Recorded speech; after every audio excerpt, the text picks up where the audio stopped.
تقول لي ساعه ايش بتقول؟ هاي شنو ابو الهل؟ ايش عندك هنا واقف بالشمس؟ ما تقول لي واقف على الحل.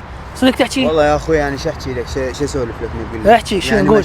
مشاكلي تزيد كل يومين. ها والله العظيم لا اهلي يحترمون، لا اصدقائي يحترمون، اللي يفوت من يمي اسلم عليهم لا يجاوبني لا يحترمني. بابا خاف يسوي لك سحر. والله اخوي 100% سحر. يا ادري انت غير تخابرني تقول لي. والله يا اخوي يعني حتى اذا خابرك جزء تضحك علي انت. لا ليش اضحك عليك؟ يعني سهله سهله. ما بقى واحد ما ضحك علي. الحل يمي، انا المفروض ما اعطيك هذا الحل، بس انت يلا عزيز وغالي والله. اخويا هذا محبس اجاني من جنوب افريقيا، قارين عليه بابا حبيبي، هذا بس مجرد ان تلبسه. احترامات رزق شو تريد راح يصير عندك ماشي، بس مو تطي. راح يحل لك المشاكل كل الدنيا، بس لا تحكي العالم عليه. تمام. ترى هاي بي مشكله. تمام ما شاء الله. تحتاج شيء؟ مره خصتك. هو هذا اللي راح يحل لي مشاكلي. ايه لقيت هذا، خليني اجربه. حيدور شلونك؟ امشي هيك زباله، هايش لابس طالع كأنك جيزمان زباله. وهذا اللي يجيب الحظ؟